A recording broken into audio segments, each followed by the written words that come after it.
Bismillahirrahmanirrahim. Assalamualaikum warahmatullahi wabarakatuh. Adik-adik mahasiswa sekalian, kita berjumpa kembali di mata kuliah rangkaian listrik. Kali ini adalah pertemuan ke-15, pertemuan terakhir. Kita akan membahas tentang analisis daya arus bolak-balik.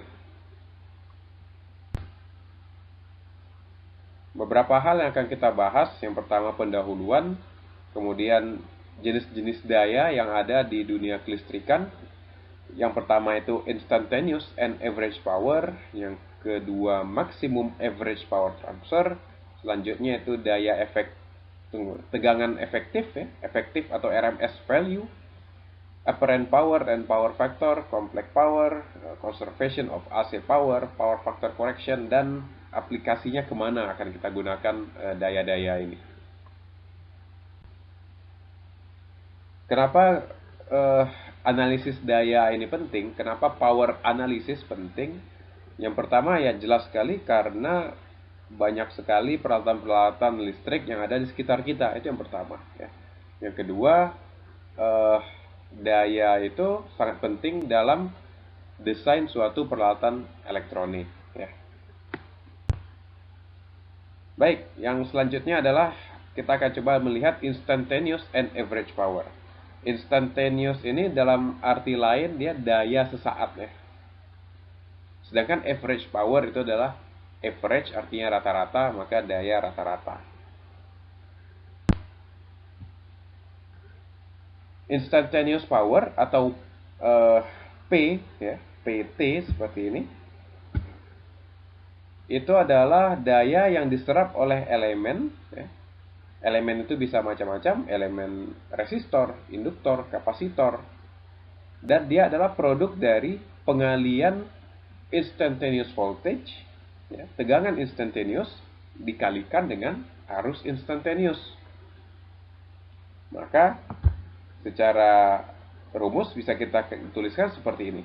Daya instantaneous itu sama dengan tegangan instantaneous dikalikan dengan I instantaneous. Daya instantaneous itu dalam watt, ya, tetap dia di dalam watt, adalah daya pada waktu instan kapan saja. Ya. Makanya tadi dibilang daya sesaat. Ya. Nah, di sini we can also think of the instantaneous power as the power absorbed by the element at specific instant of time. Jadi bisa kita anggap instantaneous power itu sebagai daya yang diserap oleh suatu elemen spesifik pada suatu waktu. Instantaneous quantity are denoted by lower case letter. Nah, lihat logonya standar seperti ini, huruf P, ya, tapi dia lower case, huruf abjad dia biasa, bukan huruf besar. Ya. Cara penulisannya adalah seperti itu.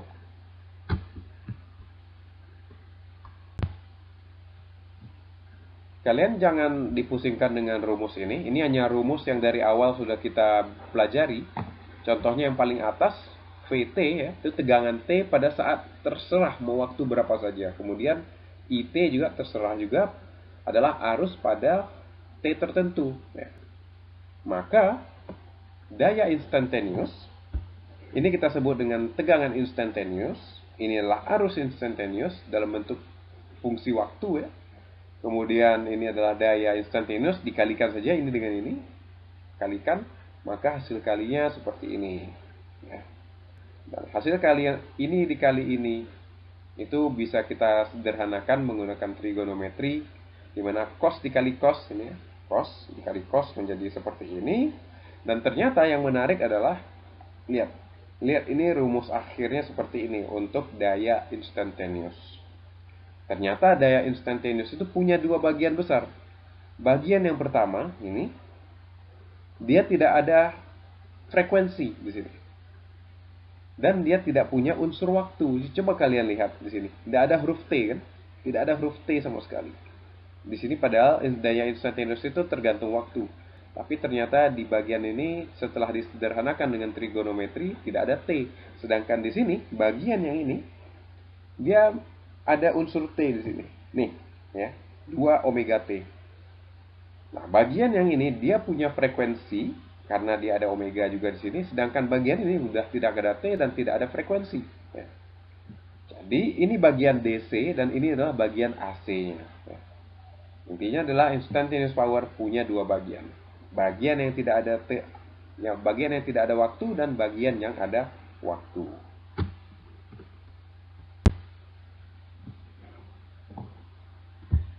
Jika digambarkan, ya, ini tegangan yang tadi, ya, jika digambarkan, ternyata instantaneous power berbentuk seperti ini. Ingat, dua bagian ya. Bagian pertama yang ini, bagian yang kedua ini. Mana dia bagian ini kalau digambarkan seperti ini? Ternyata, lihat ini setengah Vm dikali Im cos theta V dikurang theta I. Ini adalah bagian yang pertama ya, yang ini ya. Ini adalah ini. Dan ternyata dia lokasinya di sini jika digambarkan lurus saja ya. Jadi seolah-olah sinyal AC ini dia diangkat sebesar ini, diangkat tinggi ini. Sinyal AC ini, ya, dimana sinyal AC ini adalah tinggi puncaknya dari tengah ini, ya, tinggi puncak dari tengahnya itu adalah setengah Vm dikali dengan Im. Sedangkan gelombang ini datangnya itu dari cos 2 omega T ditambah sudut fasanya jika ada. Nah, sekarang daya instantaneous itu seperti ini. Ada kemungkinan dia memiliki daya pada sisi negatif dan sisi positif. Ya. Jika ada yang negatif seperti ini, dia di bawah 0 ya. Ini di bawah garis 0, maka ini adalah daya yang diberikan oleh beban ke sistem. Katakan dari beban kita rumah ke sistem PLN. Ya. Hanya sedikit saja. Sedangkan sisi yang di atas 0 itu adalah daya yang diterima beban. Ini adalah daya yang diterima beban. Ya. Sedangkan ini adalah yang diberikan oleh beban tersebut. Katakanlah pompa air, dia memberikan daya ini ke PLN. Kecil memang, kecil. Jangan dianggap bisa menjadi pembangkit pula ya. Jadi ini adalah unsur DC-nya yang mengangkat ini. Ini dia, dan ini adalah unsur sinusoidalnya yang berbolak-balik.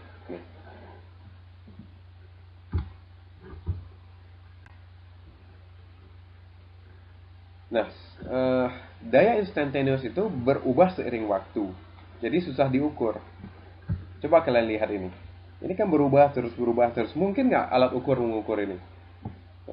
Alat ukur itu dia tidak mungkin membaca terus seperti ini ya. Naik turun. Jadi yang dibaca oleh alat ukur itu adalah daya rata-ratanya. Daya rata-rata. Nah, ini adalah pengertian daya rata-rata. Daya rata-rata adalah dalam watt adalah rata-rata dari tegangan dari daya instantaneous selama satu periode. Mana rata-ratanya di sini? Rata-ratanya adalah P sama dengan 1/T dikali integral dari T ke 0 suatu daya instantaneous. Ya.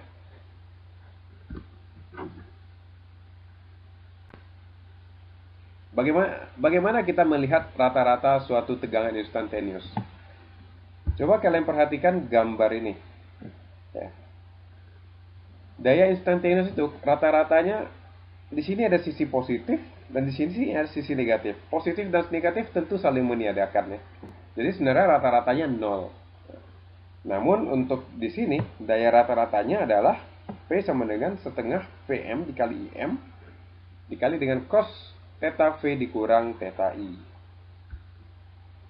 Jadi ternyata sisi yang tidak tergantung oleh waktu itulah dia daya rata-rata dari suatu beban. Ya. Daya rata-rata yang digunakan suatu beban. Jadi ambillah sisi instantaneous power yang tidak memiliki unsur T, unsur waktu. Ya, ini dia. Jadi yang diukur adalah yang ini. Itu dia daya instantaneous. Harap kalian jangan terbalik-balik. Jangan terbalik-balik antara instantaneous dan average power.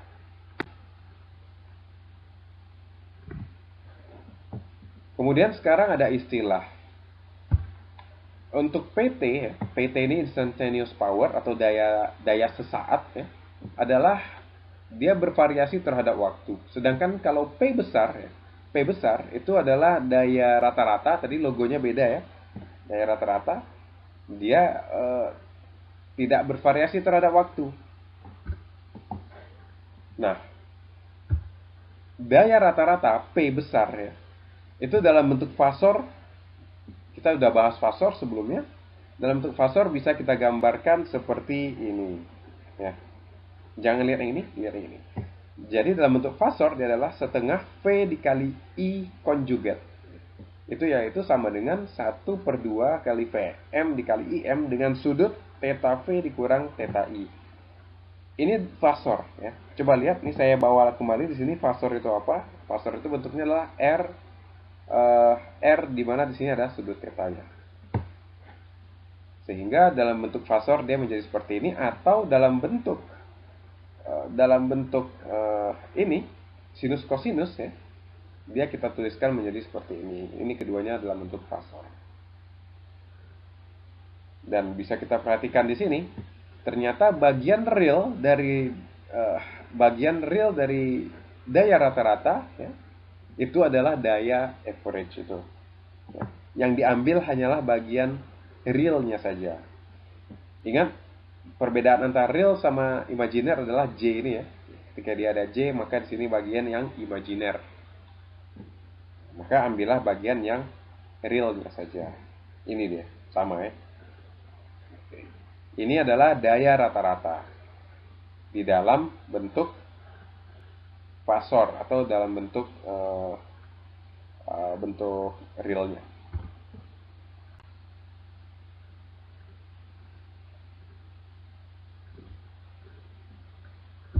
Nah, tadi kan kita sudah melihat ada perbedaan antara sudut tegangan sama sudut arus ya. Nah, sekarang coba bayangkan kita punya beban resistif murni. Katakanlah suatu penggosokan ya. Gosokan. Gosokan itu kan resistif murni, maka tidak ada perbedaan arus, tidak ada perbedaan sudut antara arus dan tegangannya, maka bisa kita tuliskan seperti ini. Ini artinya ya, sirkuit itu adalah resistif murni. Sedangkan jika sudutnya berbeda 90 derajat, maka dia adalah beban itu adalah reaktif murni. Apakah dia induktor murni atau kapasitor murni? Resistive load atau R itu mengabsorb power, dia menyerap power selama waktu ya, sepanjang waktu. Sedangkan beban reaktif L atau C, induktor atau kapasitor, dia menyerap average power. Dia menyerap average power. Hanya average power saja yang diabsorb oleh dia.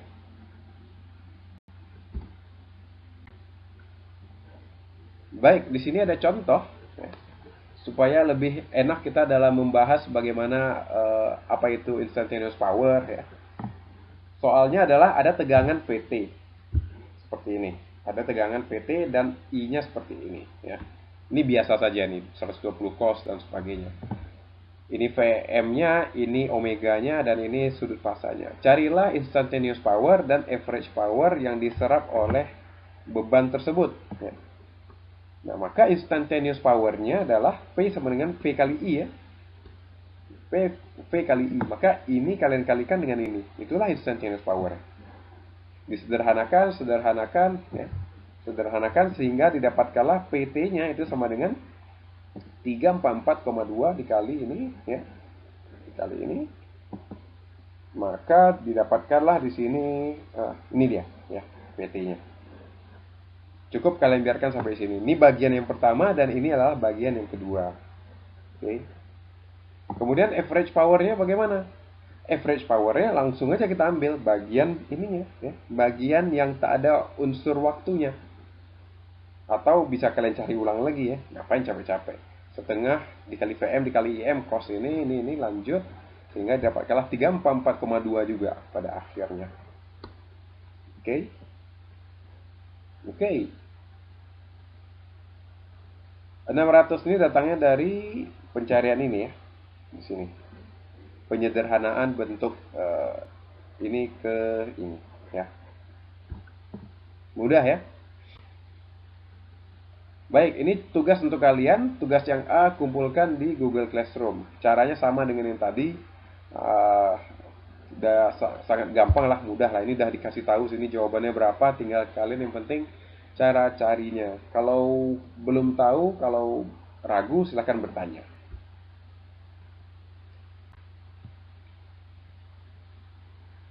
Kemudian ada contoh yang kedua, carilah average power atau daya rata-rata yang diabsorb oleh impedance. Nah, bedanya tadi nggak ada impedance, sekarang udah ada impedance Z. Ya. Sudah ada Z sekarang. Dan di sini diberikan tegangan adalah 120, fasor tegangan adalah 120 sudut 0. Saya ingatkan kembali, kalau dicetak tebal itu artinya fasor. Kalau dia tidak dicetak tebal, dia bukan fasor. Ya. Contoh nih, ini bukan fasor, dia bukan cetak tebal. Maka yang pertama apa? Dia suruh cari average power kan. Untuk mencari average power kita butuh ini PM dikali IM. Maka yang pertama yang nggak ada di sini kan arusnya. Ya. Yang nggak ada arus, maka kita cari arus dulu. I sama dengan V dibagi R. Rumus kalkulus, rumus Ohm. Ya. R itu sama aja dengan Z. Ya, kita udah bahas ini kemarin. Maka I sama dengan V dibagi Z. 120 sudut 0 dibagi dengan 30 dikurang J70. Cari, dapatlah seperti ini. Ini dibagi dengan ini dikurang dengan ini, dapat ini. Maka arusnya sudah ada, arus ada, V ada, kalikan. Ya. Kalikan. Kalau ini dia dalam bentuk ini average power ya. Maka diambil aja depannya saja 120. Arusnya ini 1,57 taruh di sini, ini kalikan dengan ini. Sudutnya udah ada, ini sudut 0 ya. Sudut 0 dikurang dengan 66,8. Maka didapatkan sekian. Dikalikan cos sekian ya.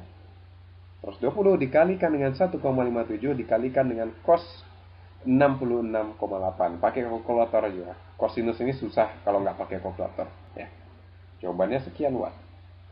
Nah, ini ada tugas juga nih. Lupa saya tuliskan sini adalah tugas B sebenarnya nih. Ya. Silakan kalian kerjakan dan upload di Google Classroom.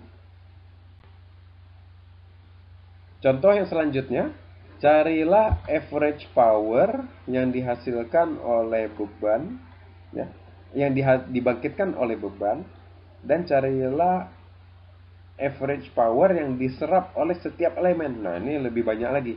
Disuruh cari di sini daya rata-rata sini berapa, daya rata-rata di sini dan di sini berapa. Semuanya harus kalian cari. Ya. Gunakan aturan mesh. Aturan mesh yaitu pakai loop di sini, pakai loop. Carilah besar I1 ini berapa dan carilah besar I2 ini berapa. Dapat I1 di sini karena ada sumber arus, otomatis dia menjadi 4 ampere ya. Kemudian untuk mesh 2 cara menyusunnya sama saja. Kalau masih ragu dengan cara menyusun mesh, aturan mesh ini seperti apa, coba lihat di perkuliahan sebelumnya. Disederhanakan, dapatlah I2 itu ternyata sekian ya. I1 sekian, I2 sekian. Terus apa? Ya, udah dapat arusnya sekian, maka selanjutnya kita cari P5 di sini. P5. Ya. P5 ini adalah setengah dikali 60 ya. Dikali V dikali I. P5 itu daya yang dikeluarkan oleh di sini ya. Daya ini. Maka didapatkan dayanya 200 sekian watt. Kemudian cari V1, besar V1 ini berapa ya. Total tegangan adalah 0 ya. Maka bisa kita dapatkan tegangan V1 adalah sekian. Sehingga P1 itu adalah ini. PM-nya kalian ambil dikali 4 ya. Arus I sini tadi dikali 4 di slide sebelumnya. Kemudian dikalikan dengan cosnya maka dapat sekian. Dan untuk P2 ya, P2 itu adalah yang ada di 20 ohm dikalikan 4 juga. Di sini 80 volt dia ada ya. Dia 80 volt, maka dapatlah 190 watt. Mudah ya. Silakan yang ingin bertanya di komentar. Kemudian untuk kapasitor sama juga, itu kapasitor adalah elemen keempat ya. Elemen keempat, ini dia caranya sama. Setengah Rumusnya sama aja, itu aja. Daya rata-rata adalah setengah dikali Vm ya, dikali Im dikali sudut arusnya. Vm-nya mana? Eh, VM-nya mana itu? Ini VM-nya ya.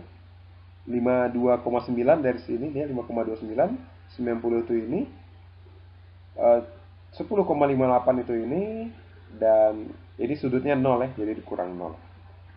Dan seterusnya. Ternyata didapatkanlah berapa besar di P3, berapa besar di P4.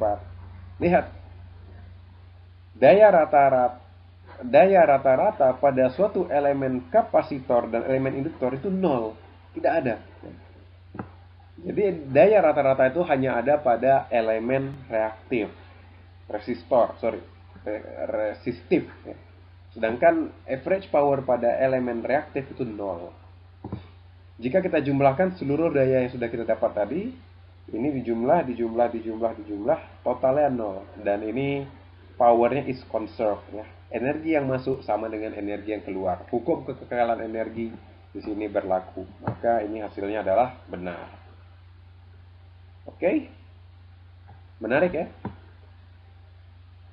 Jadi elemen induktor sama kapasitor dia hanya memiliki unsur daya sinusoidalnya, hanya punya unsur instantaneousnya ya, yang bagian kedua. Bukan yang bagian pertama. Kalau bagian pertama itu hanyalah yang average-nya saja. Baik, tugas B. Silakan kalian kerjakan, upload di Google Classroom. Jawaban sudah ada. Tinggal kalian cari caranya bagaimana menuju ke sini. Caranya pun cara sama seperti sebelumnya.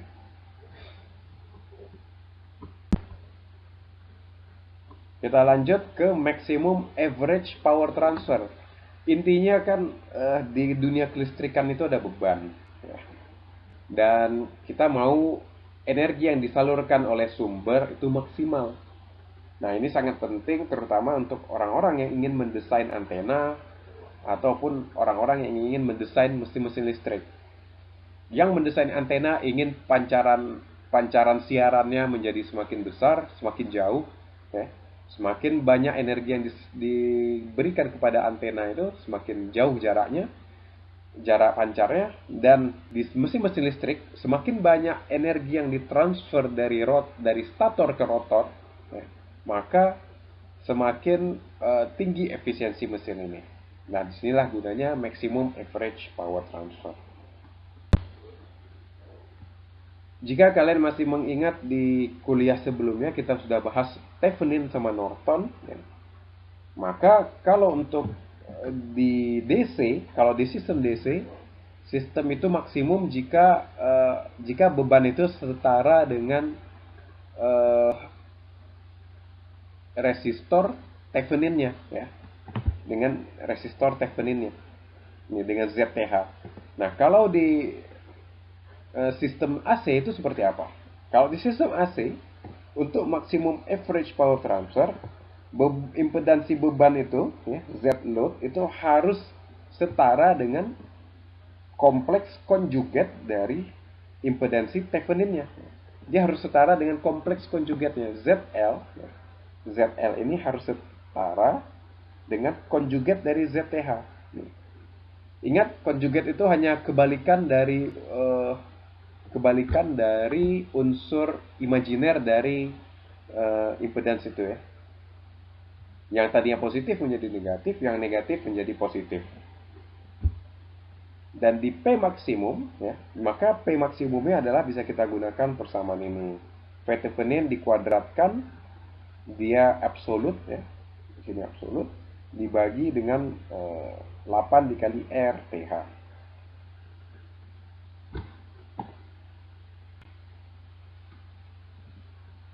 Di sini ada contoh soal, carilah impedansi ZL ya. Carilah besar ini, besarnya berapa sehingga memaksimalkan daya rata-rata yang dihasilkan oleh beban yang diserap oleh rangkaian ini ya. Sehingga dia menyerap energi lebih maksimal.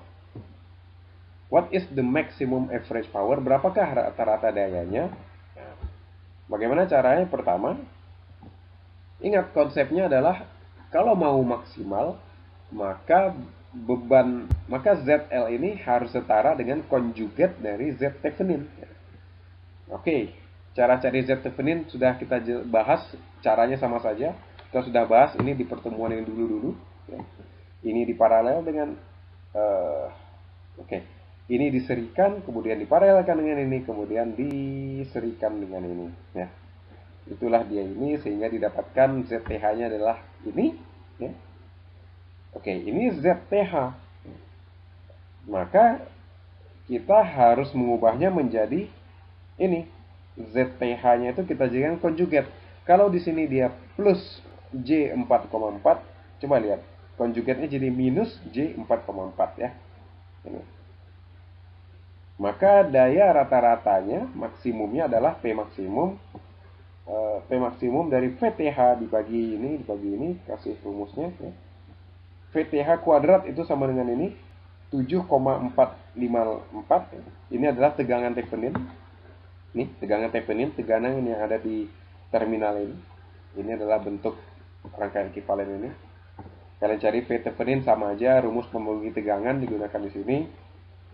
Maka ini dia hasilnya V Theveninnya. Sehingga 7,454 itu dikuadratkan dibagi dengan 8 dikali sekian, maka 2,368 watt. Inilah daya maksimum. Silakan kalian kerjakan tugas yang selanjutnya dan kumpul di Google Classroom. Baik. Masih di maximum average power transfer.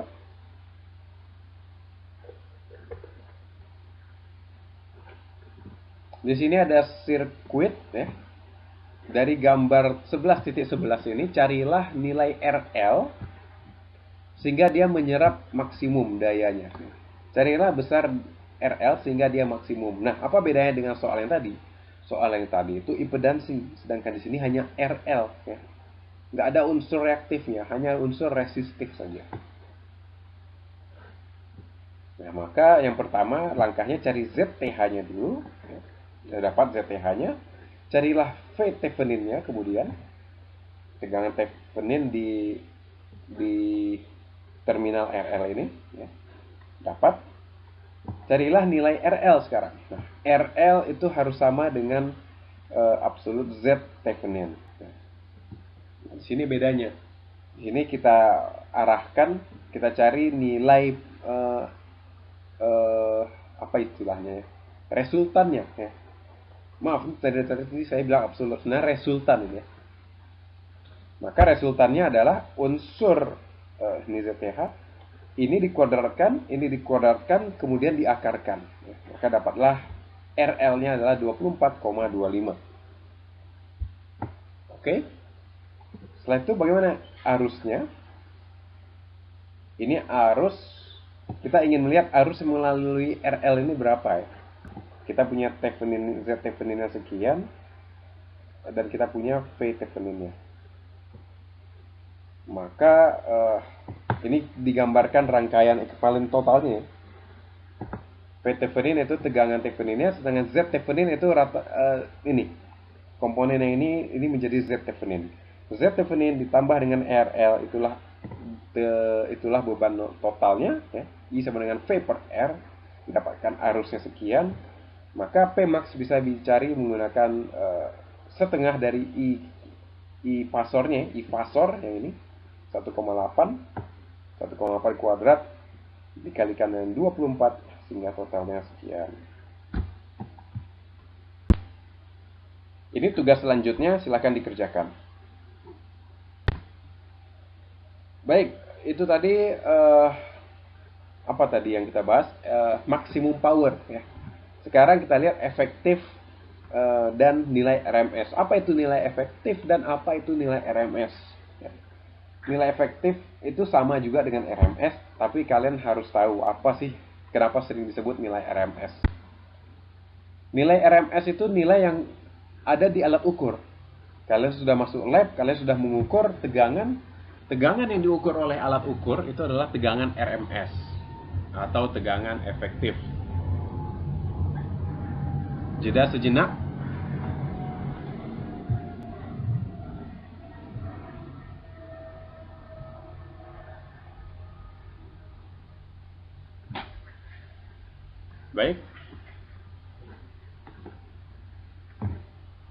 Ide dari nilai efektif ya, itu adalah karena tenaga-tenaga ahli pekerja itu butuh mengukur nilai efektif dari suatu arus ataupun tegangan ya.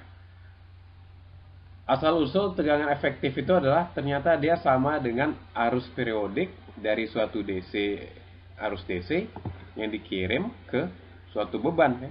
Ternyata dia sama dengan average power to a resistor as a periodic current. Nah,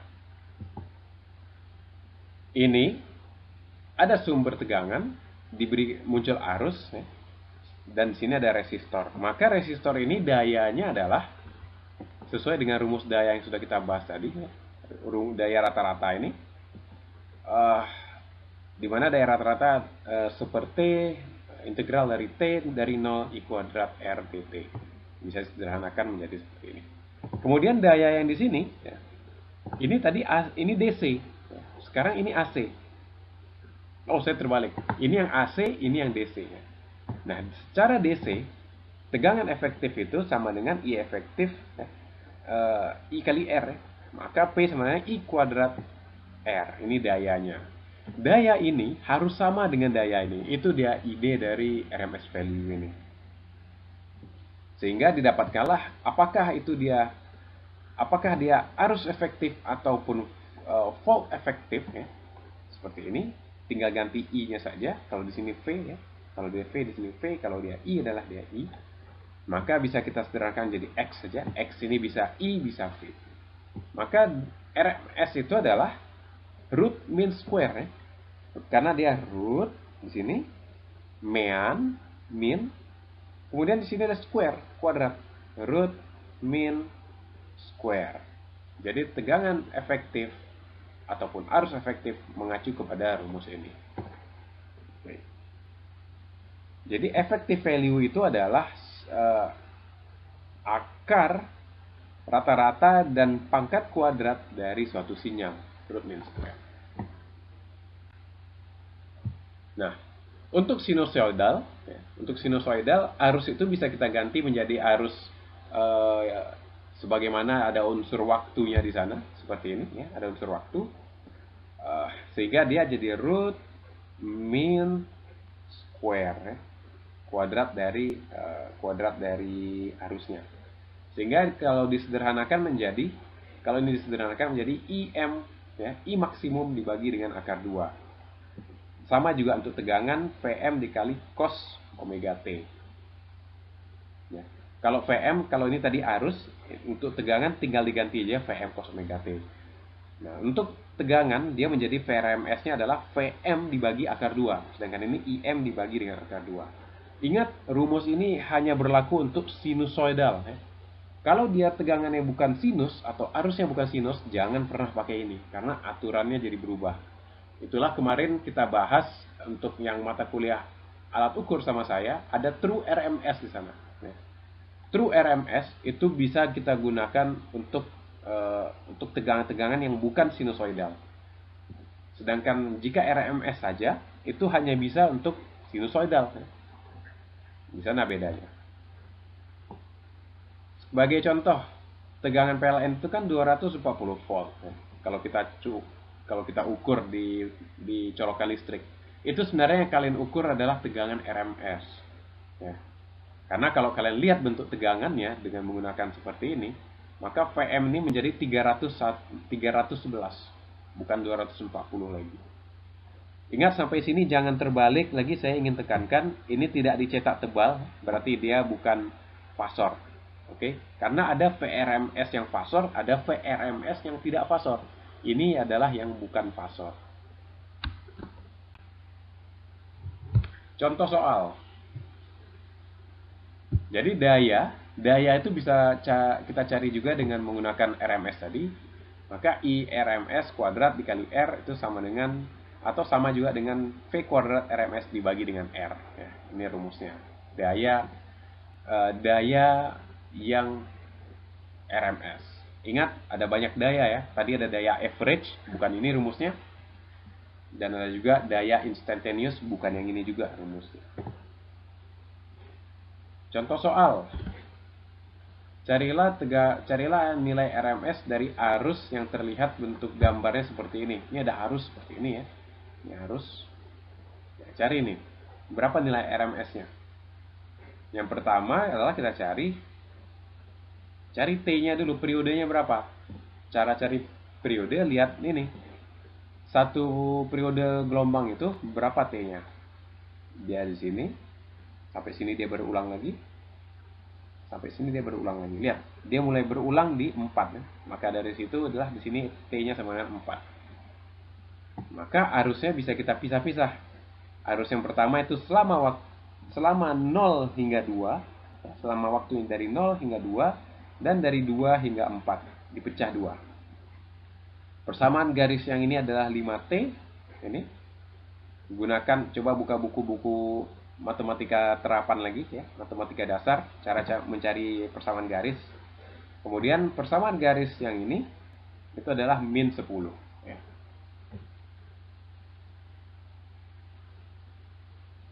Yang ini adalah min 10. Nih, min 10. Nah, cari RMS value yang RMS value itu kan dari 0 sampai T ya. Ini rumusnya. Maka kalian pisah dari 0 sampai 2 dan dari 2 sampai 4. Selesaikan seperti biasa, kalian menyelesaikan ini. Kemudian dapatlah ternyata arus RMS-nya 8,165 ampere. Gimana dayanya? Pakai rumus ini. Daya sama dengan I kuadrat RMS dikali R. Maka daya sama dengan I kuadrat RMS dikali R. 133 watt. Contoh soal lagi, di sini T-nya ya, periodenya lihat, periodenya 2. Periodenya 2, karena dia mulai dari 2 sudah berulang-ulang lagi. Kerjakan dan upload di Google Classroom. Jawaban sudah ada. Nah, kalau yang ini seperti apa? T-nya, ya. Lihat di sini T-nya 2pi. Kenapa? Karena dia berulang di sini ya, puncak, datar. Nah, inilah satu periode. Kemudian dia puncak, datar, dan selanjutnya. Di sini 2pi ya. T-nya adalah 2pi. Maka di sini bisa kita pisahkan dari T itu antara 0 sampai pi dan T-nya ketika pi hingga 2pi. Dari 0 sampai pi dan pi hingga 2pi. Ternyata tegangan ketika waktu yang ini adalah 0, jelas ya, ini 0 ya. Sedangkan yang ini itu persamaannya adalah 10 sin T. 10 sin T. Kenapa? Karena dia bilang sini half wave rectifier sine wave. Sine wave. Jadi ambil aja setengahnya. 10 sin T. Dengan puncaknya 10. Gampang. Nah, nilai RMS-nya caranya sama seperti tadi. Ya, nggak ada yang beda di sini. Kemudian RMS-nya cari terus, ternyata dapatlah VRMS-nya itu 5 volt ya. 5 volt. Ini harusnya ada akarnya, dia lupa taruh akar. Karena akar dari 25 adalah 5 ya. Oh, enggak. Di sini V kuadrat RMS sudah kuadrat. Maka kalau mau hilangkan kuadratnya, VRMS sama dengan 5 ya. Jika V kuadrat RMS sama dengan 25, berapakah VRMS? 5 ya. Dan gimana average power-nya? Ya, average power kalau kita pakai angka RMS, silahkan gunakan aja langsung ini, dibagi dengan 10. 10 ini dapat dari nih, dikasih tahu. Ya. Maka dapatlah 2,5 watt. Oke, contoh, bentuk daya yang selanjutnya adalah apparent power dan power factor. Nah, ini sangat penting sekali. Karena power factor ini paling banyak dibahas di industri, di perumahan, di sistem PLN, ya, di beban-beban listrik, di motor listrik, banyak sekali. Apparent power ini istilah lainnya daya tampak. Bahasa Indonesianya daya tampak, bahasa Inggrisnya apparent power.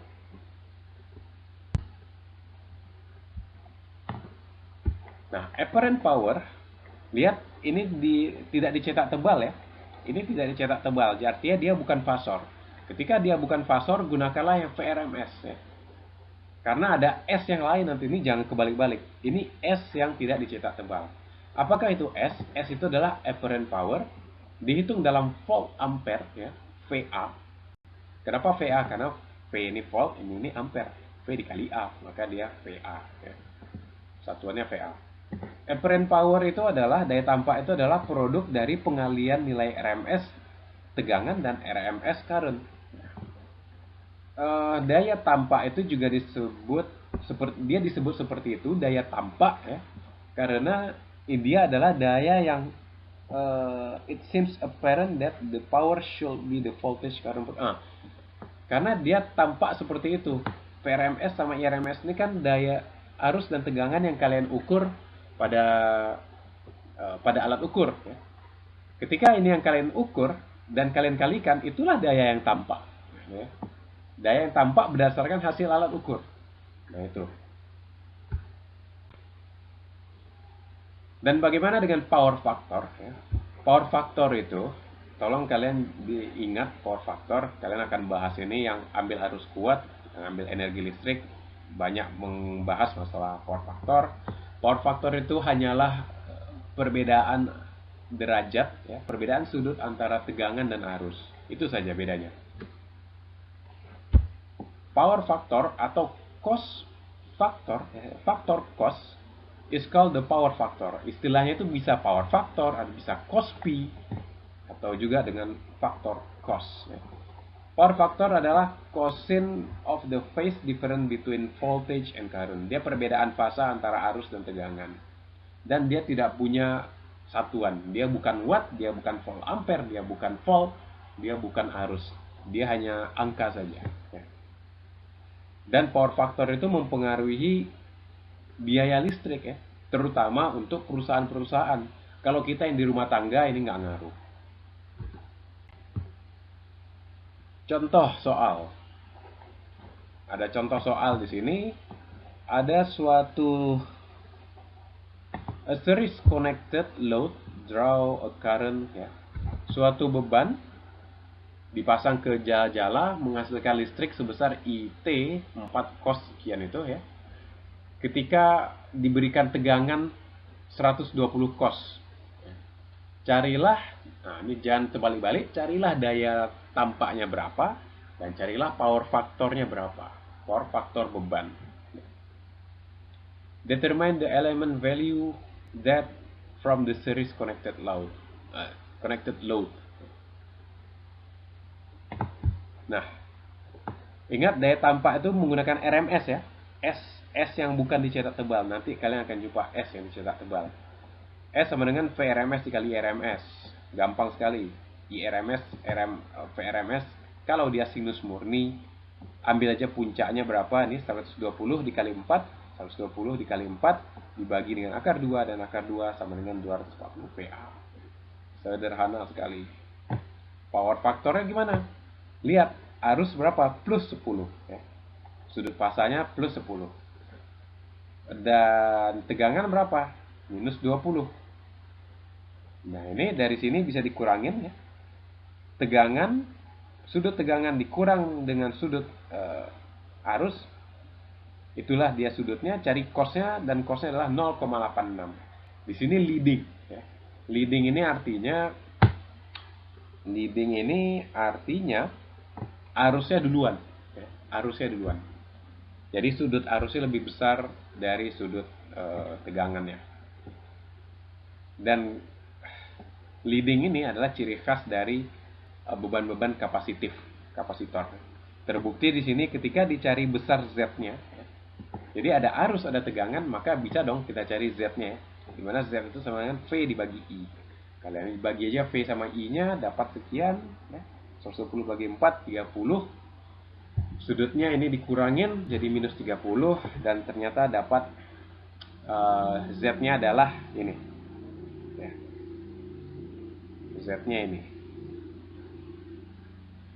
Dan the load impedance Z itu bisa dimodelkan dengan resistor 25,9 ohm itu diserikan dengan suatu kapasitor. Suatu kapasitor yang XC-nya adalah minus 15. Atau minus 15 ini setara dengan seper min W omega C ya. Maka bisa kita cari C-nya berapa. C-nya adalah ini bagi aja ya, ini rumus ini.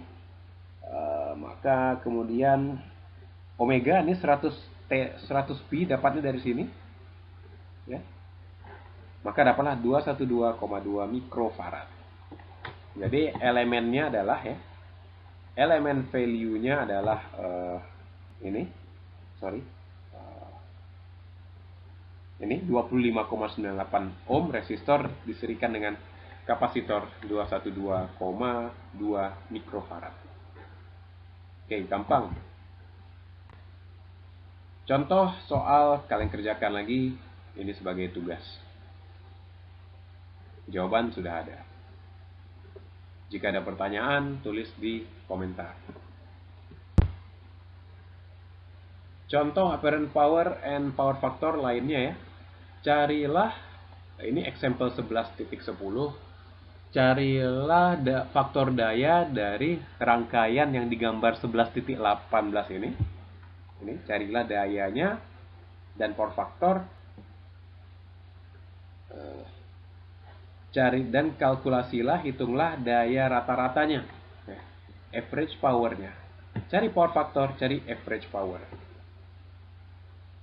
Tapi di sini nggak ditanya, apparent power ya. Ini justru ditanya average power. Nah, kita lihat. Impedansinya Z. Z ini kalian cara seperti biasa aja ya. Ini diparalel dengan ini, setelah diparalel diserikan dengan ini, dapatlah ini. Ya. 7 ini dalam bentuk rektangular dan ini dalam bentuk fasor ya. Dapatlah 7 dengan sudut min 13,24. Power faktornya tinggal ambil aja sudut ini ya, bawa ke sini. Power factor adalah cos dari ini, dapat dia sekarang leading, arusnya duluan, artinya ini adalah kapasitif ya, impedansinya itu kapasitif. Carilah IRMS-nya. Nah, ini I dalam bentuk inilah arus, V tegangan, dan impedansi dalam bentuk fasor ya.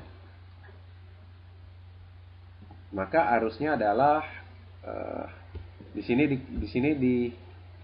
sini dikasih tahu RMS-nya ya, VRMS 30 sudut 0. Masukin ke sini. Dapat arusnya. Average power-nya gimana? Average power itu P sama dengan VRMS dikali dengan IRMS dikali dengan power factor. Kalau kalian nggak kalikan dengan power factor, dia menjadi daya tampak atau apparent power. Tapi kalau kalian kalikan dengan power factor, dia menjadi daya rata-rata. Ini hasilnya. Ini dikalikan dengan ini, dikalikan dengan ini ya. Kemudian daya pada mana ini? Daya pada resistor ya. Pada resistor 6,8. Resistor 6,8. Oke, pada impedance ya. Pada impedance ini Z maka itu I kuadrat RMS dikali R saja. Dapatlah 125. Di mana R adalah resistive part of Z. Bagian resistif dari Z. Tugas selanjutnya, ini kalian kerjakan juga. Untuk hitung-hitung latihan soal supaya kalian paham dengan apparent power, average power, dan teman-temannya. Nah, sekarang kita masuk kompleks power. Kompleks power itu sangat penting di dalam analisis daya karena dia memiliki informasi-informasi tentang daya yang diserap berapa dan daya yang diberikan berapa. Daya yang diberikan sistem berapa, daya yang diserap oleh beban itu berapa. Ini. Nah, lihat sekarang kompleks power itu S juga ya. Tadi apparent power kan S, tapi S-nya bukan dicetak tebal. Sekarang kompleks power S juga, tapi dia dicetak tebal. Apa bedanya? Kalau kompleks power itu I kuadrat RMS dikali dengan Z dalam bentuk fasor, atau dia adalah V RMS kuadrat dibagi dengan Z dalam bentuk fasor ya. Z dalam bentuk fasor dikonjugatkan juga, dan dia bisa juga V RMS VRMS-nya ini dalam bentuk fasor ya, yang dalam bentuk fasor, dan dikalikan dengan I conjugate RMS. Semuanya dalam bentuk fasor. Sedangkan yang ini tadi, kalau yang dengan Z, dia tidak dalam bentuk fasor. Ingat, jangan terbalik-balik rumusnya. Kita lihat nanti contoh soal lebih enak. Jadi kompleks power itu, daya kompleks adalah produk dari RMS voltage ya, dari fasor RMS, dan juga di sini disebutkan justru tegangan RMS fasor ya, dan juga kompleks conjugate, dia yang ini yang dia bahas ya, adalah produk dari RMS voltage dikalikan dengan kompleks conjugate dari arus ya.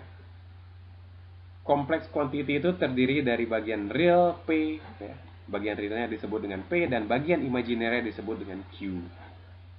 Ketika bekerja dengan nilai RMS dari suatu tegangan dan arus, mungkin kita harus membuat ya subscript RMS ya, ini nggak penting lah ya, kurang lebih seperti itu. Yang paling penting itu adalah RMS value-nya, lihat mana yang cetak tebal, mana yang tidak.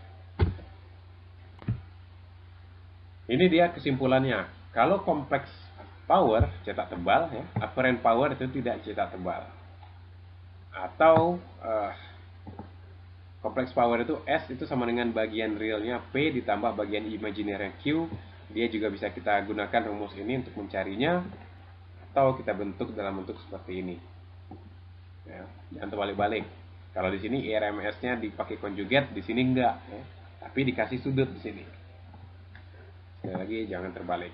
Untuk apparent power dia kompleks juga, bila kompleksnya, tapi kalian cari resultannya, resultan dari P dan Q ini. Kalau kita gambarkan ini, ada garis P di sini, ada Q di sini. Ingat, segitiga daya ini paling penting. Ya, ini penting juga. Maka dia adalah resultannya. Apparent power itu adalah magnitude dari daya kompleks, atau ini dia rumusnya, VRMS dikali dengan IRMS. Ini untuk apparent power ya. Coba lihat, kalau kompleks power dia rumusnya VRMS dikali IRMS conjugate, sedangkan apparent power itu adalah VRMS dikali IRMS saja. Dua-duanya sama-sama dalam bentuk fasor. Perbedaannya adalah ini conjugate, ini tidak conjugate. Jangan terbalik-balik. Untuk real power ya, daya aktif, orang suka bilang daya aktif, ini daya reaktif ya. Daya aktif itu bagian P itu dia adalah S dikali cos ya. S dikali cos perbedaan sudut. Sedangkan daya reaktif itu Q, itu bagian imajiner dari bilangan dari daya kompleks, dan rumusnya adalah S dikali sin dari sudut perbedaan fasa tegangan dan fasa arus. Kalau power factor apa? Power factor itu rasio antara real power dan reactive power ya, atau dia cos ini aja, perbedaan sudut antara fasa tegangan dan fasa arus. Standarnya itu dia dibuat dalam bentuk segitiga segitiga daya, di mana sumbu X-nya adalah daya aktif dan sumbu Y-nya adalah reaktif, dan resultannya adalah daya kompleks. Atau segitiga impedansi, di mana X-nya adalah resistif, beban resistif, dan sumbu Y-nya itu adalah reaktansi ya. X dia bisa ke atas, bisa ke bawah. Kalau ke atas dia positif, artinya dia induktor. Kalau dia ke bawah dia kapasitor. Sedangkan ini adalah Z, itu adalah magnitude atau resultan dari R dan X. Ini segitiga impedansi, dan ini adalah segitiga daya. Harap diingat. Contoh soal untuk kompleks power, ada tegangan segitu besarnya ya, tegangan segini besarnya, ini sinus, ada sudut fasanya, dia telat, dia dikurang 10 derajat, dan arusnya ini IT sama dengan sekian. Carilah kompleks powernya berapa, carilah apparent powernya berapa, realnya berapa, reaktifnya berapa, power factor, dan load impedance-nya berapa. Nah, ini di sini saya tempel balik tabel yang tadi, jangan terbalik-balik ya. Yang pertama itu A, dia tanya kompleks power. Kompleks power apa rumusnya? VRMS dikali dengan IRMS. IRMS conjugate. VRMS-nya berapa? 60 dibagi akar 2. Ya, dalam bentuk fasor. 60 dibagi akar 2 dengan sudut minus 10. Ya. IRMS-nya sekian. Ini perubahan bentuk aja dari ini ya. Dari dua buah ini. Maka kompleks powernya jangan lupa IRMS-nya dikonjugatkan. Lihat, kalau tadinya dia plus 50, di sini berubah jadi minus 50. Ya, gara-gara konjugat tadi. Ini konjugat. Nah, sederhanakan ini dikali dengan ini dikurang dengan ini, maka hasilnya adalah ini. Ini kompleks power. Apparent power gimana? Dia magnitude dari ini. Ya. Magnitude dari ini adalah 45 nih. Kalau dalam bentuk fasor udah kelihatan langsung tuh. Ini magnitude-nya, nggak perlu dicari lagi. Ya. Tapi kalau dia dalam bentuk rektangular, itu perlu kalian kalikan, kalian kuadratkan, kemudian diakarkan. Ya. Maka S sama dengan magnitude dari S, magnitude dari kompleks power sama dengan 45 VA. Kompleks power satuannya VA juga. Ya.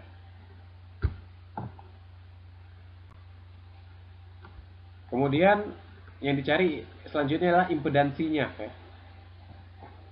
Kita bisa melihat, oke, ini kompleks power dalam bentuk rektangular tadi ya.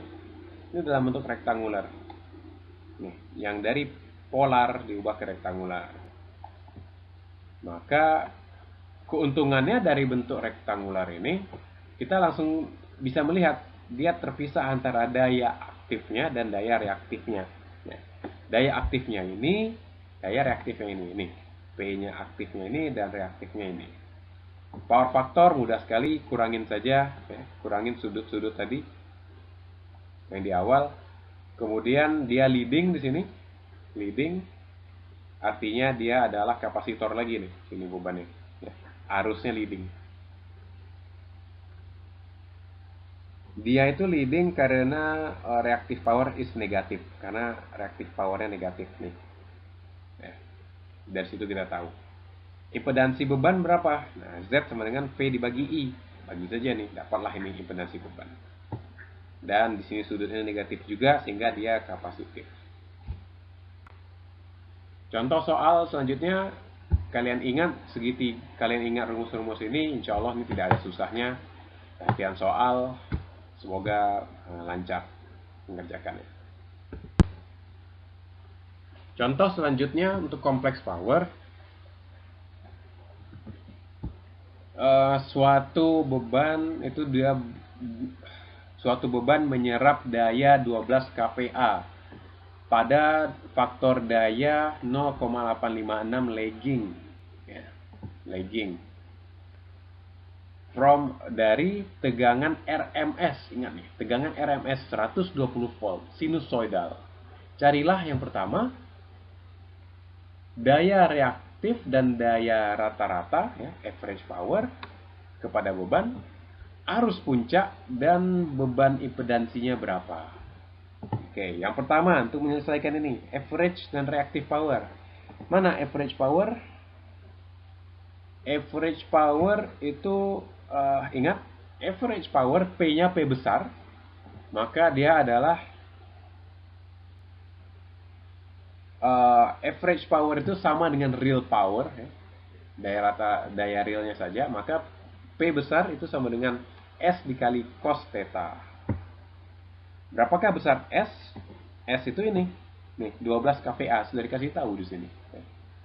Maka daya rata-ratanya adalah 12 kVA dikalikan dengan power factor, dapatlah 10 kW sekian, ya.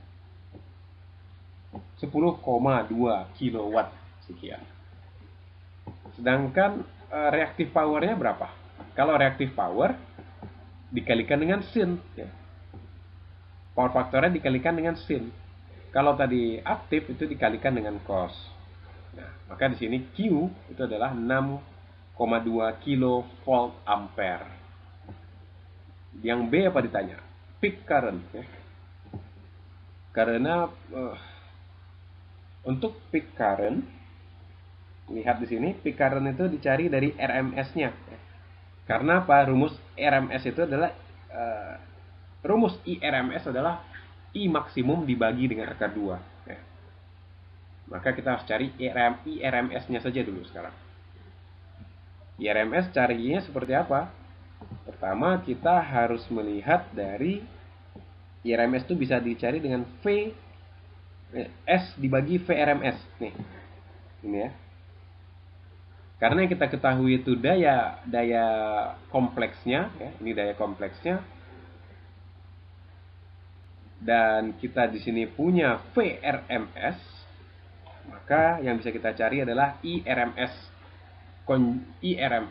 dalam bentuk fasor. Tapi jangan lupa di sini ada konjugatnya. Maka daya kompleks ini dari sini, daya kompleks ini dibagi dengan tegangan VRMS yang sudah dikasih tahu di sini. Ya. Sudutnya 0 itu sama dengan ini harusnya, dan dikonjugatkan sehingga setelah dikonjugatkan dapatlah dia segini ya. Maka berapa IRMS-nya? IRMS-nya kalau I konjugat RMS-nya adalah ini, maka IRMS-nya dalam bentuk fasor adalah dengan sudut min 31 ya. Maka IRMS sama dengan 100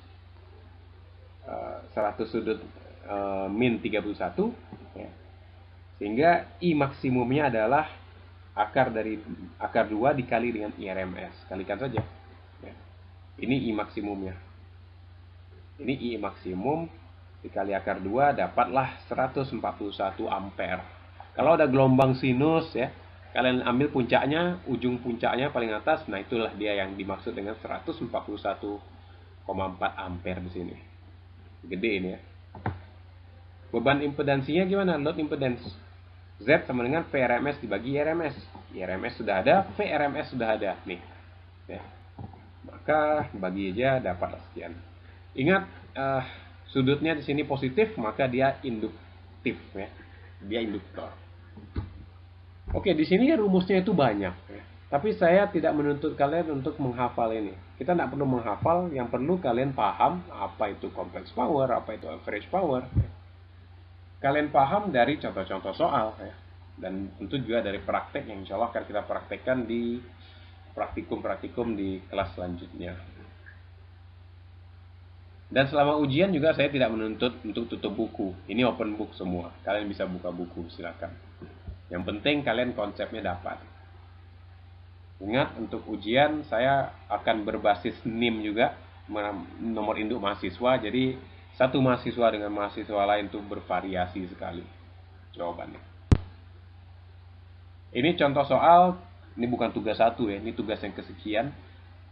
Kalian kerjakan dan ingat tabel ini, pelajari, insya Allah kalian dapat jawabannya seperti ini.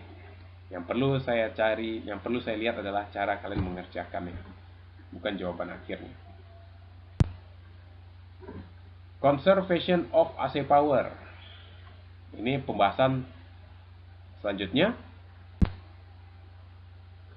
Apa maksudnya di sini? Jadi sama dengan sebelumnya, kita sudah bahas rangkaian pembagi arus ya. Kita juga sudah pernah membahas rangkaian pembagi tegangan. Kalau dia diserikan, ada impedansi diserikan, maka tegangannya terbagi. Kalau ada impedansi dicabangkan seperti ini ya, maka arusnya yang terbagi. Nah, konsep-konsep ini juga berlaku di pembahasan kita hari ini ya.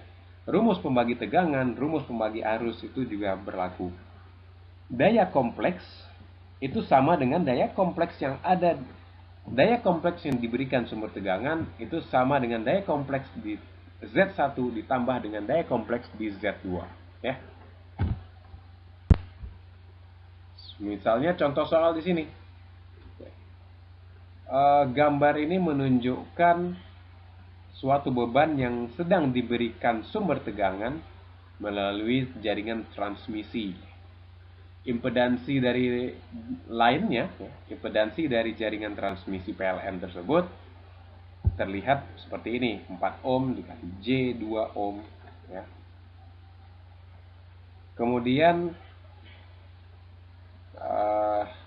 carilah bagian real dan bagian reaktif daya yang diserap oleh, pertama, daya yang diserap oleh beban, ya, kepada line, ya, dan daya yang diserap oleh beban, jalur, dan sumber. Ada sumber, line, and load.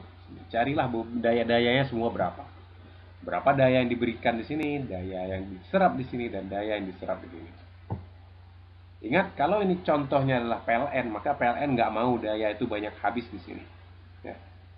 PLN itu nggak mau dayanya banyak habis di jaringan aja. PLN itu mau dayanya dihabiskan di beban perumahan, karena uangnya dari situ. Ya.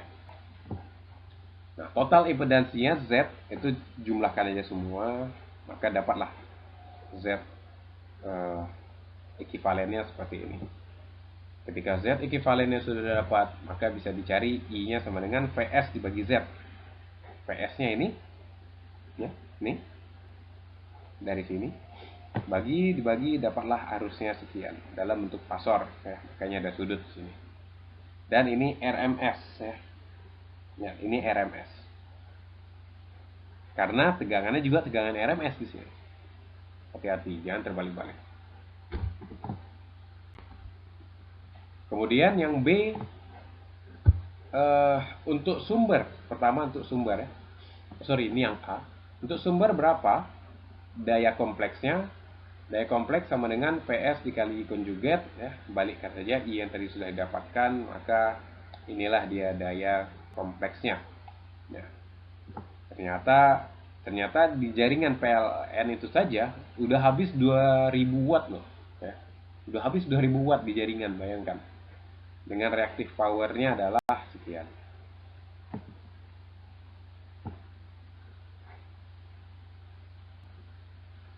Oh, ini di sumber, ya, sumber, bukan jaringan. Ini yang jaringan. Jadi real power di sumber itu adalah sekian. Nah, untuk line, untuk di line, V line-nya sekian, ya, maka tegangannya sekian. Untuk kompleks powernya, yang daya yang diserap, kompleks power yang diserap oleh jalur kabel line tadi, ini dia, V line dikali I line, ya. Maka ini V line ini maksudnya ini, ya, tegangan yang jatuh di resistor dan induktor yang di line tadi, ya, sepanjang jalur line itu, sepanjang jalur kabel, ya. Maka didapatkanlah dayanya seperti itu, seperti ini. Atau bisa dituliskan juga dengan cara ini, sama saja, dia pakai Z, kalau bisa pakai I konjugat, ya. Ini rumusnya. Maka real power, ya, daya real yang ada pada kawat tersebut adalah diserap sebesar 455 watt. Besar ini, ya. Dan daya reaktifnya tadi yang seperti di slide sebelumnya. Kemudian untuk di beban seperti apa? Nah, terlihat di sini caranya sama juga, nggak ada yang beda. Dikalikan dengan arusnya sama semua, karena nggak ada arus bocor di sana. Dan terlihat arus yang diserap oleh beban itu lebih besar tentunya, karena PLN kan ingin menjual ke beban, ya. Maka daya yang diserap oleh beban adalah 1700 watt dan reaktif powernya sekian.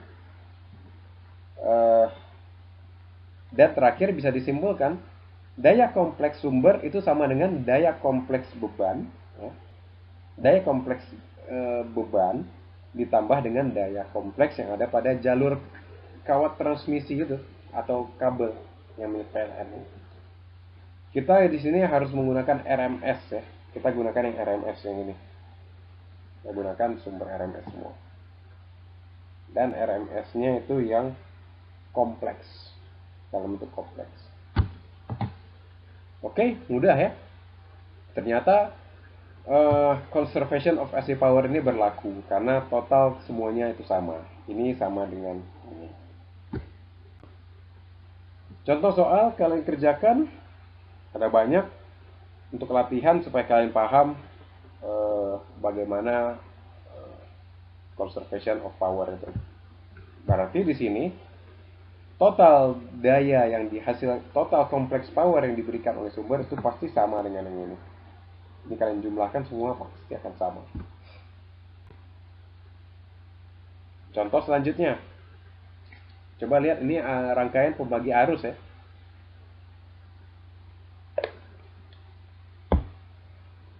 Ketika dia rangkaian pembagi arus, maka arus di sini beda dengan arus I2. Maka dari itu daya kompleks di S1 itu menggunakan I1, daya kompleks di Z2 itu menggunakan arus I2. Di sini menggunakan Z2. Jadi dia berbeda. Dan didapatkanlah daya kompleks di Z1 sekian, daya kompleks di S2 itu adalah sekian. Ini artinya apa? Dia punya di S1 ya. S1 yang ini dia punya resistor sebesar 200 sekian ohm dan dia punya reaktan sebesar ini minus 120. Artinya dia ada kapasitor di situ. Di sini ada kapasitor, di sini ada induktor. Makanya di sini plus. Nah, jika dijumlahkan sama saja sumbernya ini ya. Sumber adalah S1 ditambah S2 sehingga hasilnya ini total apparent power ya. Apparent power apa itu? Apparent power itu sama dengan magnitude dari daya kompleks.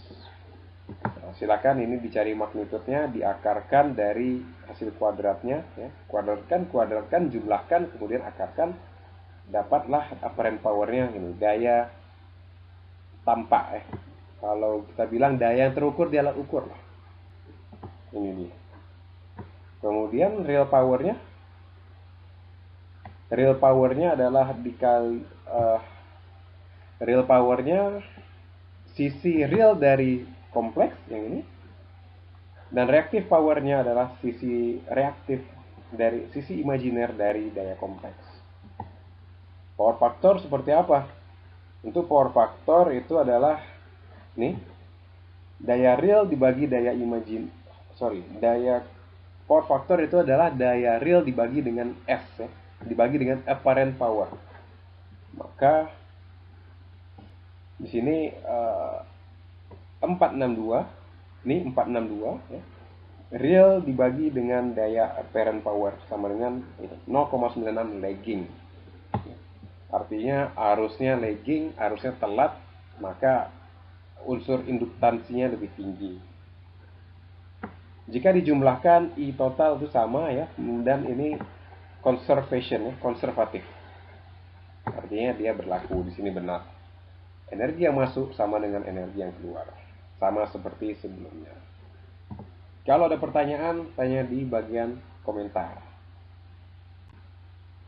Ini tugas K, silakan kalian kerjakan, upload di Google Classroom. Disatukan semua tugas ya, jangan kerjakan satu-satu. Power factor correction. Nah, apa itu power factor correction? Kita tadi udah bahas power factor itu apa. Nah, sekarang kita ingin mengkoreksi, kita ingin memperbaiki power factor itu. Apakah mau dinaikkan atau mau diturunkan? Ya. Nah, beban-beban di rumah seperti mesin cuci, AC, pendingin ruangan, kulkas, ataupun misalkan mesin-mesin listrik pada industri, itu pada umumnya dia beroperasi pada power factor yang rendah dan lagging. Artinya arusnya itu terlambat. Ya. Walaupun sebenarnya power factor itu tidak bisa diubah. Power factor mesin AC itu nggak bisa diubah. AC dia segitu saja power factornya ya, tidak mungkin diubah-ubah lagi. Tapi kita bisa meningkatkan power factor secara keseluruhan. Ya. Proses untuk meningkatkan power factor tanpa mengubah tegangan ataupun arus yang terjadi pada beban tersebut itu disebut dengan power factor correction.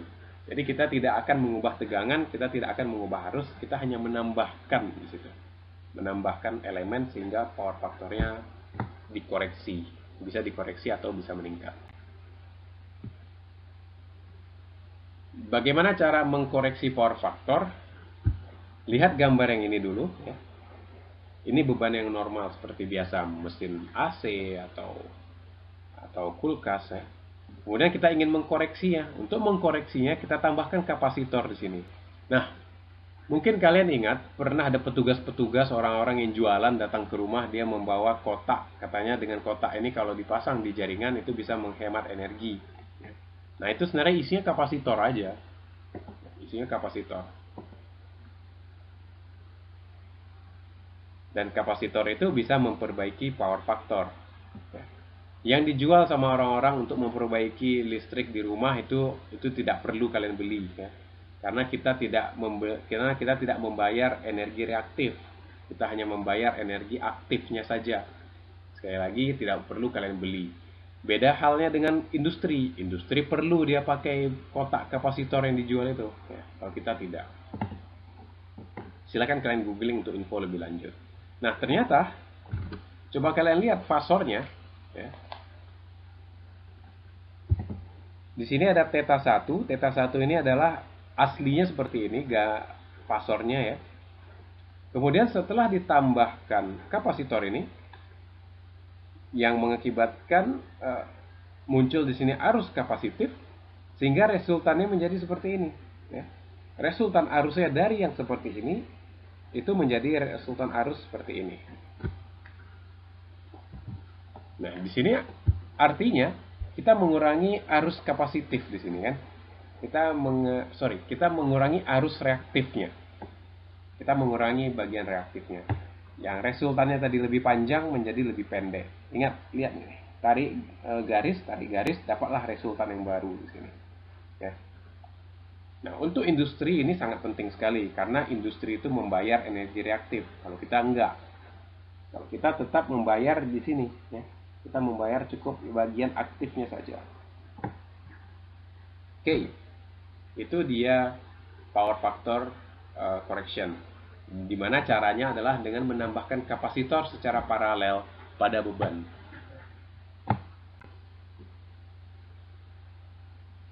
Jadi kalau kita ingin meningkatkan power factor tanpa mengubah tegangan, itu yaitu dengan menambahkan kapasitor kan tadi ya. Ini yang awal, kemudian dengan ditambahkan kapasitor dia justru berkurang, Q-nya berkurang. Cara carinya adalah besar kapasitor, Q kapasitor adalah Q1 dikurang Q2. Kemudian berapa besar kapasitor yang kita butuhkan ya, untuk mengurangi sekian banyak ya, untuk mengurangi reaktif segini, maka kapasitornya bisa dicari dengan rumus ini, di mana QC itu adalah reaktansinya dibagi dengan omega V kuadrat RMS. Omega dikali dengan V kuadrat RMS. Kalau bebannya dominan kapasitif, maka bisa digunakan ini. Walaupun ini jarang sekali terjadi. Kita tuh sebenarnya di jaringan nggak harus selalu menambahkan kapasitor, tapi bisa juga menambahkan induktor. Ini kasusnya untuk menambahkan induktor. Jika kita membutuhkan menambah induktor, gunakanlah ini. Jika kita perlu menambahkan kapasitor, gunakan yang ini. Umumnya ini yang digunakan ya. Kita nggak tahu di masa depan mungkin beban-beban itu sudah lebih kapasitif sehingga induktor yang diperlukan. Who knows? Contoh soal. Ketika dikoneksikan ke 120 ada suatu beban di sini dia menyerap 4 kW ya. Tegangannya dikasih sekian, frekuensinya sekian. Power factor sekian. Carilah nilai kapasitor yang diperlukan sehingga power factornya meningkat dari 0,8 menjadi 0,9. Gimana caranya? Pertama kita cari dulu 0,8 ya. Ketika dia 0,8 ternyata cos-nya sekian, tetanya sekian, sehingga daya apparent-nya ya, apparent power-nya adalah sekian 5000 volt ampere, sehingga reaktif power-nya adalah reaktif power Q1 sekian ya. Nah, sekarang jika ingin ditingkatkan menjadi 0,9, maka bisa kita cari berapa var selanjutnya. Ternyata var selanjutnya adalah ini ya. Q2 sekian. Maka kita kurangin aja. Q1 dikurang Q2 berapa tadi? 3000 dikurang 1314. Maka sekian. Maka kita membutuhkan kapasitor yang memberikan var sekian. Berapa caranya? Gimana caranya? Rumusnya tadi sudah ada ya, ini.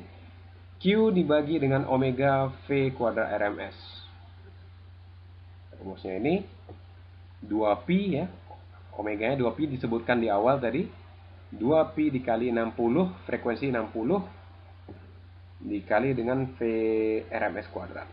Maka dapatlah, ternyata perlu ditambahkan kapasitor 300 sekian mikrofarad ya.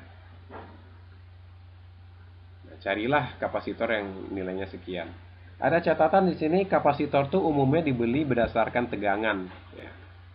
Kita lihat di sini tegangannya berapa tadi? 170 volt. Maka carilah kapasitor yang faradnya adalah 310, tapi dia mampu menahan tegangan 200 volt.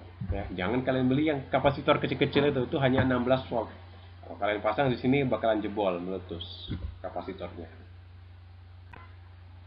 Ini contoh soal, silakan dikerjakan untuk membuka pemahaman lagi. Jawabannya sudah ada tuh, 30,6 milifarad. Oke, ini tugas, silakan kalian kerjakan seluruh tugas yang saya instruksikan tadi, upload melalui Classroom. Semoga kalian bisa menjawab semuanya. Ini hanya tugas, kalau kalian tidak ngerti caranya, tanyakan ya. Ini tugas, bukan ujian. Disitulah tujuannya saya kasih tugas, supaya kalian paham konsep. Alhamdulillah, inilah akhir dari perkuliahan kita rangkaian listrik semester ini ya. Kita sudah habis, tidak ada pertemuan lagi. Selanjutnya kita final, mungkin final kita dilaksanakan di bulan Januari. Khusus untuk final, setelah saya lihat kalian mengerjakan midterm kemarin lumayan parah ya. Maka untuk final, saya akan kasih waktu kalian seminggu, kurang lebih begitu rencana saya. Kalian kerjakan masing-masing sendiri. Semoga sukses, semoga materi-materi ini bermanfaat. Tetap semangat. Kemudian saya akhiri, lebih dan kurang saya ingin mengucapkan mohon maaf. Mungkin saya telat mengupload dokumen, saya telat mengupload perkuliahan, mohon dimaafkan. Insya Allah kalian sukses semua. Sampai jumpa di final. Wabillahi taufiq wal hidayah. Assalamualaikum warahmatullahi wabarakatuh.